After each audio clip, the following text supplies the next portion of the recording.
Vamos continuar resolvendo questões. A questão 11 da ESAF diz o seguinte: julgue como verdadeira ou falsa cada uma das definições de administração. Vamos rever. São 4 conceitos de administração. Administração como função, como disciplina, como área de estudo. Administração, claro, misturei foi tudo. Administração como disciplina, como área de estudo. Administração como função de administrar, planejar, organizar, dirigir e controlar. A administração como local onde as decisões são tomadas e a administração como um conjunto de pessoas que tomam as decisões. Então, vamos aqui. Um dos conceitos, campo de estudo, em que se analisa o funcionamento das organizações e se busca formas de melhorar seu desempenho. Aqui esse conceito está associado ao conceito de disciplina, área de estudo. Por exemplo, eu sou formada em administração, então eu estudei isso. E a administração como disciplina, ela procura elaborar ferramentas e ver maneiras que possam ajudar a empresa a alcançar seus objetivos. Então, esse aqui está verdadeiro. Se o primeiro está verdadeiro, eu já elimino letra B e elimino letra E. Muito bem. Próxima.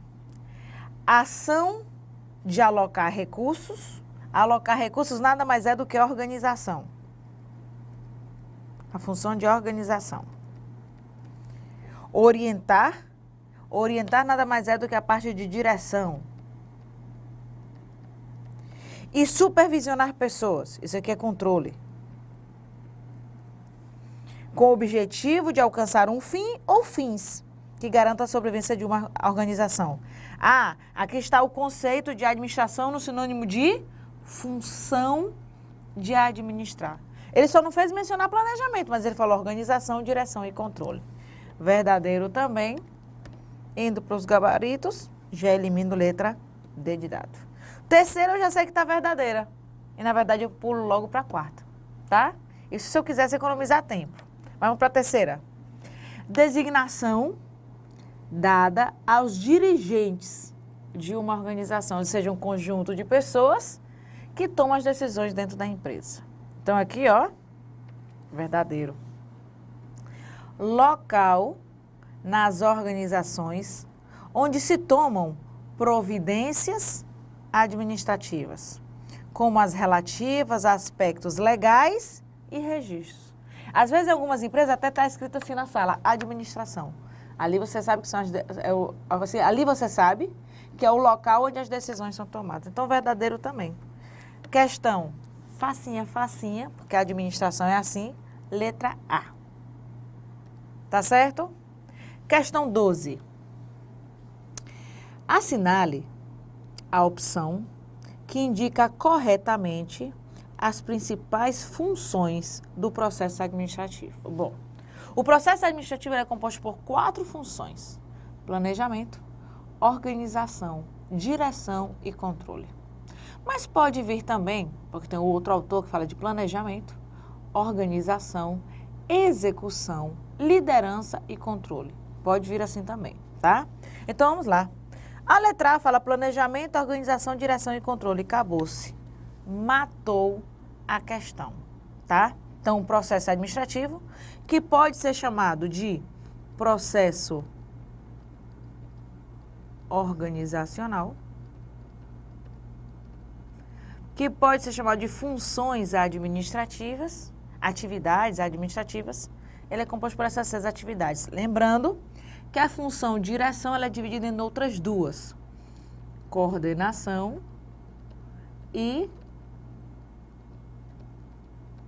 liderança. Tá certo? Muito bem. Questão 13. Uma questão antiga, mas que está correta. Então, eu vou utilizar. Eu não uso, às vezes, quando a questão já está já tem um pensamento novo, mas senão, não. O processo administrativo compõe-se de 4 funções básicas. Indica a opção correta. Letra A. A função organização refere-se ao sistema de definição de objetivos, já está falso. Quem define objetivos é a função planejamento. O planejamento é que vai definir os objetivos. A organização, sim, ela vai alocar. Isso aqui sim é a organização, mas quem define os objetivos é o planejamento. Aí depois, a de direção, ao agrupamento de atividades em órgãos e cargos, definindo o nível de autoridade e responsabilidade. Quem agrupa os indivíduos ainda é a organização e não a direção. Tá certo? Então tá falso. Letra B. A função planejamento possibilita o monitoramento do desempenho organizacional. Ele permite o planejamento, ele permite o controle, porque se eu planejei o correto, depois eu posso usar essa informação para comparar com o que eu fiz, ou com o que eu executei, para identificar um erro. Então, ele não está dizendo que o planejamento monitora, ele está dizendo que possibilita, permite, tá aí tudo bem. E a tomada de decisões corretivas. A de organização, a divisão do trabalho e designação de processos e atividades. Pode ser. Gostei dessa questão. Vamos ver se não tem uma mais perfeita. A letra C.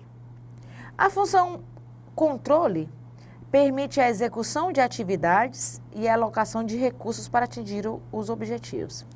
Quem aloca os recursos é a função organização. A execução é a organização e direção, já está falso. A de direção é o exercício da liderança e coordenação de esforço. Essa segunda parte está verdadeira. A letra D.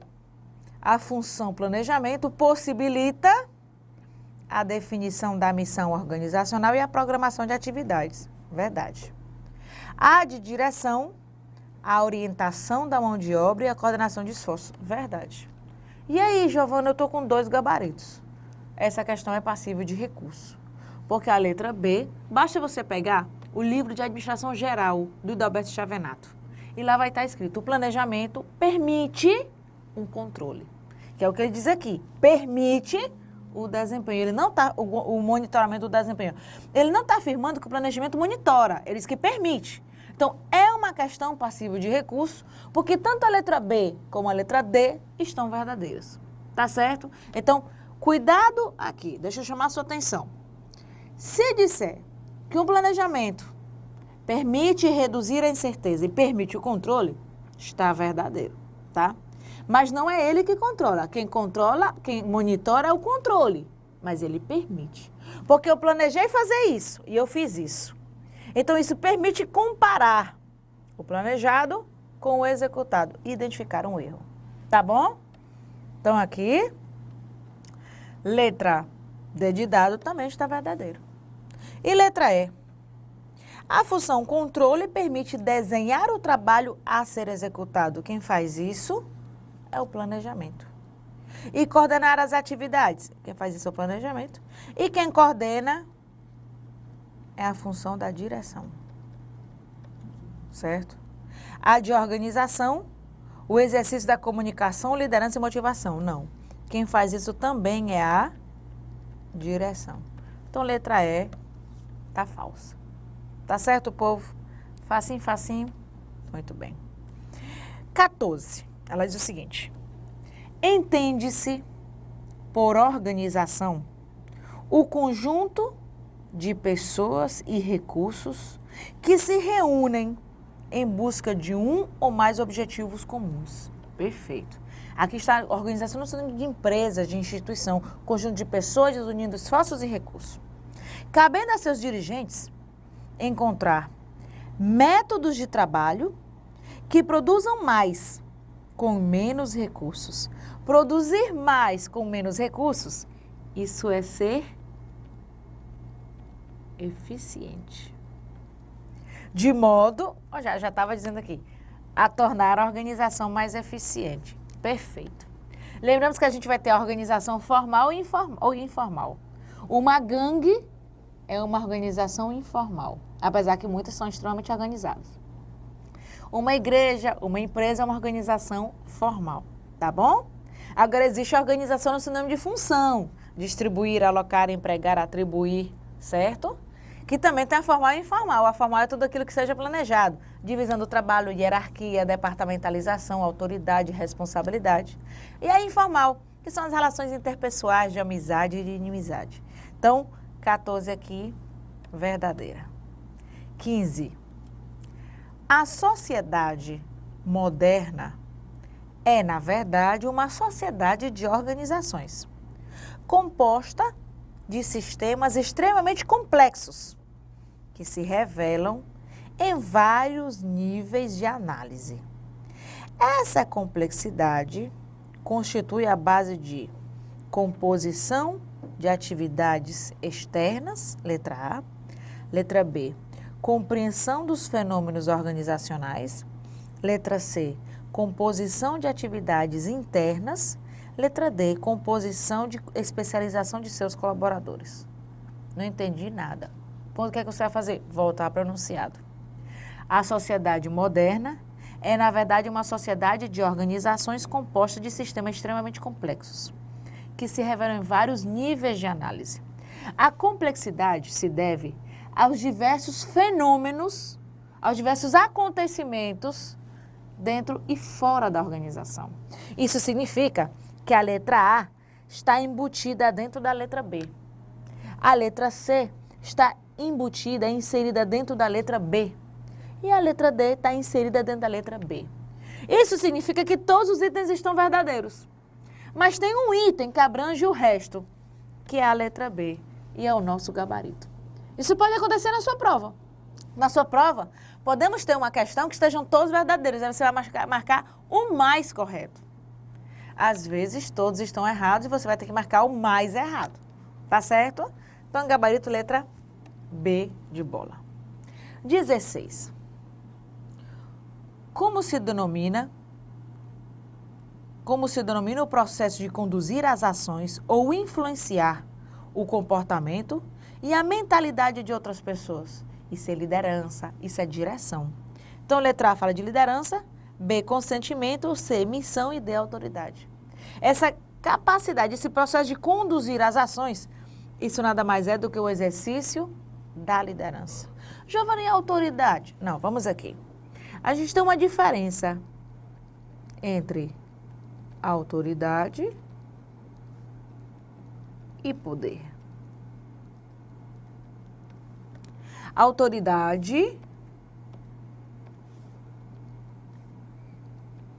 é o direito de mandar.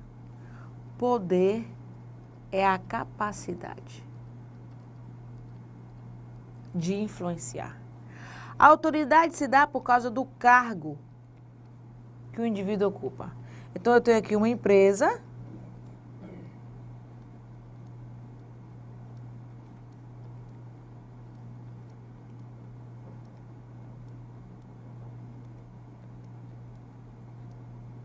e aí eu tenho aqui o diretor-geral, ele tem o direito de mandar na empresa toda.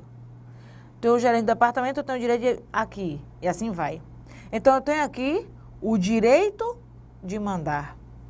Poder é a capacidade. Quem é que tem capacidade de influenciar o outro, tá?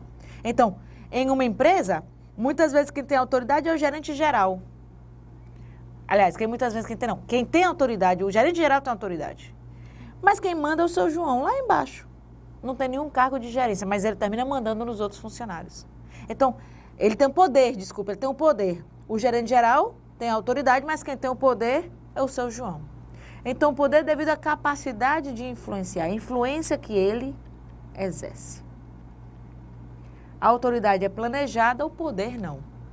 Existem pessoas dentro da empresa que têm autoridade e não têm poder, e tem pessoas que têm poder e não têm autoridade. O ideal é que a pessoa tenha os dois, tá? Então, 16 aqui, letra A. 17. Assinale a alternativa que apresenta os elementos do processo administrativo e sua definição conceitual. Processo administrativo, planejamento, organização, direção e controle. Então, vamos lá, letra A. Planejamento, organização, direção e controle, quando visualizados separadamente, formam o processo administrativo. E aí está falso. Eles formam o processo administrativo quando eles estão relacionados, eles são interdependentes. Quando eles são visualizados juntos, é que eles formam o processo administrativo. Já está falso. Os elementos do processo agem uns sobre os outros individualmente e podem afetar todos os demais. Eles agem uns sobre os outros. Vamos ver aqui. B. Planejamento, organização, direção e controle, quando visualizados em conjunto, formam o processo administrativo. Verdade.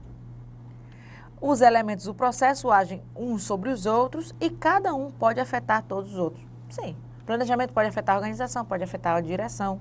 Verdadeira, letra B. Vamos continuar. Organização, direção e controle são os únicos elementos do processo administrativo. E cadê o planejamento? Já está falso. D. Planejamento, organização, direção e controle, quando visualizados separadamente, formam um processo administrativo. Não, é quando são visualizados em conjunto. As funções são separadas e não interferem nos demais elementos do processo. Não, interferem. É. Planejamento, direção e controle, quando visualizados no conjunto, formam um processo administrativo. Bom, está faltando a organização, a letra B está mais completa. Os elementos do processo agem uns sobre os outros na função organização e individualmente. Podem afetar todos os demais. Os elementos do processo agem uns sobre os outros na função organização e individualmente. Podem afetar todos os demais. A letra B é o gabarito. Tá certo? Muito bem. Continuando. Questão 18. O processo de tomada de decisão de determinado indivíduo pode ser altamente influenciado pelos critérios com que ele próprio é avaliado. Vamos interpretar. Na hora que você toma uma decisão, pode influenciar os critérios que você mesmo se avalia, que você mesmo acha corretos? Pode. Quando você vai tomar uma decisão, se vai fazer ou não algo, o seu critério interfere? Interfere. E essa tomada de decisão, que tem essa interferência, isso é por causa que existe algo chamado de percepção seletiva. A percepção seletiva é a tendência do indivíduo de compreender, interpretar e analisar as informações de acordo com suas experiências, seus critérios, seus complexos. E na hora de tomar uma decisão, eu tomo em consideração essa informação, que tem uma interpretação, que tem uma influência direta do meu critério. Então, no processo de tomar de decisão, influencia o meu critério. O critério que eu sou avaliado, o critério que eu acho correto, qualquer critério que influencia o meu comportamento. Gabarito verdadeiro, tá? 19. Uma das principais vantagens da descentralização é motivar o indivíduo no momento em que ele participa do processo de tomada de decisão. Na descentralização, eu dou autonomia aos níveis inferiores. E isso significa que eu estou permitindo a sua participação. E a participação, ela é uma estratégia motivacional. Quando o funcionário percebe que ele está sendo tomado em consideração, que a sua opinião está valendo dentro da empresa, isso faz com que ele se sinta mais importante, mais valorizado. Isso faz com que ele esteja mais motivado. Então, questão 19, verdadeira. Questão 20. A descentralização caracteriza-se pela tomada de decisão em níveis mais baixos da estrutura hierárquica. Perfeito. Na organização centralizada, as decisões importantes são tomadas por aqueles que estão no alto da hierarquia. Verdade também. Então, 20, gabarito perfeito. 21. Pode-se dizer que houve delegação se, após a reestruturação de determinado setor de uma universidade, foram distribuídas atribuições desse setor para níveis inferiores. Pessoal, quando eu tenho uma empresa e eu estou distribuindo, se eu estou distribuindo atribuições para níveis inferiores, ou seja, a função estava aqui e ela foi passada para níveis inferiores, eu estou descentralizando, não delegando, eu estou descentralizando. A delegação Está aqui eu como gerente, eu delego para o meu subordinado. A delegação geralmente acontece no mesmo nível. A descentralização acontece entre os níveis. Tá vendo a diferença? Então, em uma empresa centralizada, as principais decisões estão no topo. Em uma empresa descentralizada, as principais decisões estão nos níveis inferiores. Giovana, eu consigo você entender a diferença de delegação. Olha só. Digamos que eu estou aqui. Eu tomo as principais decisões em relação às compras. Isso significa que as compras estão centralizadas. E eu vou me ausentar ou não. Eu deleguei a função para o fulano de tal. Quem vai agora tomar todas as decisões sobre as compras é ele. Eu deleguei, eu não descentralizei. Eu teria descentralizado se cada departamento tivesse autonomia para tomar as suas decisões nas compras, mas não foi assim. Continua uma pessoa tomando a decisão. Eu deleguei, mas não descentralizei. Ficou claro? Então, o fato de, na hora de reestruturar, distribuir atribuições para os níveis inferiores, isso é descentralização. Você pode delegar sem descentralizar. Você centralizava as decisões e você passa as suas funções para o João. Agora, só quem toma a decisão é ele. Continua centralizado, tá certo? Só será descentralização se os níveis puderem tomar as suas decisões. Então, aqui 21, falso. 22. Como é conhecida a declaração do propósito e do alcance da organização em termos de produtos e de mercado? Ora, o propósito, a razão de existência, o porquê, a contribuição para a sociedade, isso é missão. Nada mais, nada menos. Gabarito letra A, facinho, facinho. 23. O processo administrativo, que consiste em planejamento, organização, direção e controle, está em constante evolução. É contínuo e não tem começo e fim definidos. Então, vamos lá. Planejamento, organização, direção e controle. Eu vou planejar as minhas atividades, eu vou implementar, eu vou orientar meus funcionários, eu vou avaliar. E com essas informações da avaliação, eu vou fazer um novo planejamento, vou dar um feedback. Então, isso aqui é um processo cíclico e contínuo. Uma vez iniciado, basicamente não tenho nem início, nem meio, nem fim. Então, questãozinha verdadeira. 24. Até que o cliente receba e aceite a mercadoria constante em seu pedido, a venda é um compromisso de compra e venda. Por isso, as empresas têm investido em administração de vendas, tratando principalmente de 3 temas centrais: o planejamento, do que deverá ser feito, a coordenação daquilo que está sendo feito e o controle daquilo que já foi feito. Deve fazer parte do planejamento. Vamos lá. A. Avaliar o desempenho dos vendedores e da equipe de vendas. Falso. Quem vai fazer isso é o controle. Quem vai avaliar, medir, mensurar é o controle. Conferir se o pedido de venda foi preenchido de forma correta. Comparar, conferir, também é o controle. Ver se eu estou trabalhando corretamente é o controle. C. Verificar se as informações constantes no relatório de visita a um cliente são satisfatórias. Verificar, comparar, isso nada mais é também do que controle.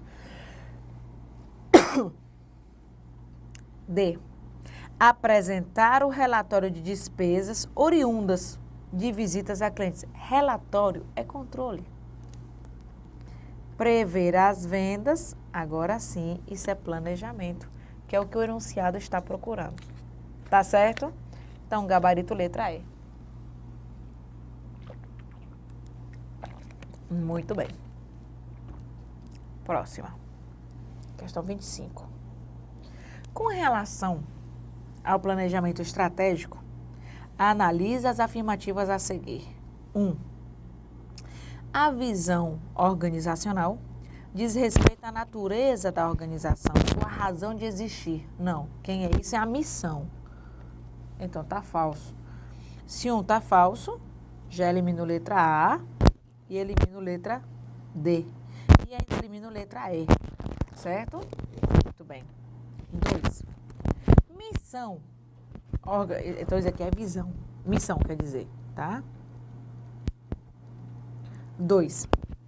Missão organizacional é um ponto futuro para o qual a organização deseja que as pessoas envolvidas dirijam seus esforços. Na verdade, isso aqui não é missão, isso aqui é visão. A visão é que vai estabelecer onde é que eu pretendo chegar. É onde eu quero que os funcionários direcionem. Então, isso aqui também está falso. Então, ó, 2 está falso. Já encontrei gabarito também, né? 3. Os valores constituem um conjunto de crenças básicas detidas pelos indivíduos em uma organização. Verdade. Os valores são padrões de comportamento. Os valores orientam a conduta do dia a dia. Certo? Se você tem um valor honestidade, ele orienta, responsabilidade, prudência e assim vai. Então, verdadeiro, gabarito, letra C de casa. Muito bem. 26. Diferentemente da tomada de decisão não programada, a tomada de decisão programada envolve questões já conhecidas pela organização, cujo comportamento é bastante similar ao verificado em situações anteriores. Bom, dentro de uma empresa, a gente vai ter decisões programadas e decisões não programadas. As decisões programadas eu já conheço, eu já sei quais são as etapas, eu já sei o que é que eu tenho que fazer. Isso porque já foram estabelecidas, já aconteceu, eu já vivenciei aquilo. As decisões não programadas são aquelas que surgem fora do planejamento. Então, olha o que é que está dizendo aqui.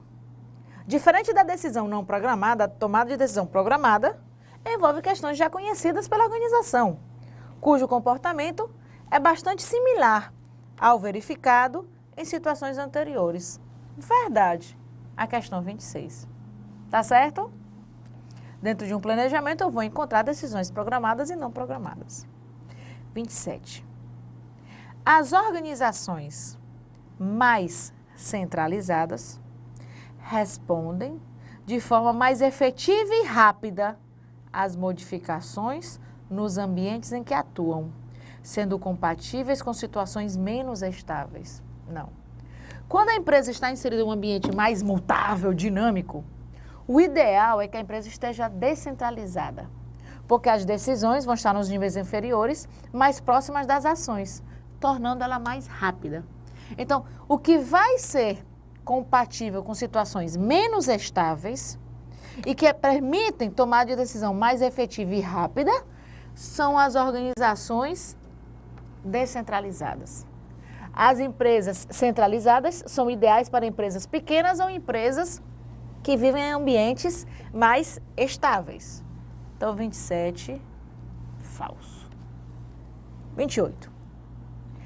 A descentralização é indicada quando se busca maior agilidade no processo decisório. Verdade, a descentralização ela é mais rápida, ela serve como estratégia motivacional, ideal para empresas maiores que vivem em ambientes mais instáveis e dinâmicos. Verdade, é 28. Agora, a centralização ela é mais barata, permite uma uniformidade das decisões. As decisões estão tomadas no topo por pessoas que têm um conhecimento geral da empresa. Nas empresas descentralizadas, as decisões são tomadas por pessoas mais especialistas no assunto. Porque quanto mais eu desço na estrutura, maior a especialização. Quem ocupa os cargos gerais tem uma visão geral. Lá embaixo, visão mais especializada. Tá? 29. Há 2 modelos básicos que identificam o comportamento adotado em um processo de tomada de decisão. Indica a opção que identifica corretamente os dois modelos. A. O comportamento racional é o que segue um processo não totalmente consciente. Já está falso. O comportamento racional ele é totalmente consciente com base em informações corretas e perfeitas. Está falso. E se baseia na sensibilidade e percepção. Não, isso é o comportamento, isso é a decisão intuitiva. Está falso. B. O comportamento racional aplica-se a ambientes complexos e dinâmicos, onde as informações são limitadas, enquanto que o comportamento intuitivo se aplica a ambientes simples e estáveis, onde há grande disponibilidade de informações. Está trocado. Muitas vezes, em um ambiente altamente instável, não se tem uma capacidade de discernimento muito grande, porque não sabe o que é que vai acontecer. Então, se tem, muitas vezes, um comportamento mais intuitivo. Está falso. Deixa eu só ver, porque aqui está D colado. Deixa eu ver se eu coloquei a D aqui. Coloquei a D aqui. Coloquei. É porque na hora de agitar o slide, eu esqueci de tirar. C.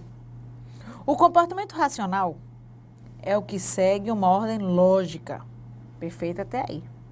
E se baseia na sensibilidade e percepção, que já é o intuitivo. Se baseia na sensibilidade e percepção intuitivo. Enquanto que o comportamento intuitivo se aplica a ambientes complexos e dinâmicos, onde há grande disponibilidade de informações. O resto está tudo bem, mas o erro está aqui. D. O comportamento racional aplica-se em ambientes simples e estáveis, onde as informações são ilimitadas, enquanto que o comportamento intuitivo é o que segue uma ordem lógica e se baseia totalmente em informações. Ordem lógica e racional, já encontrei erro. E. O comportamento racional é o que segue uma ordem lógica e se baseia totalmente em informações. Perfeito. Enquanto que o comportamento intuitivo é o que segue um processo não totalmente consciente e que se baseia na sensibilidade e percepção. Agora sim, gabarito letra E. Tá certo? Pois muito bem. Por enquanto a gente fica por aqui. Na próxima aula a gente continua.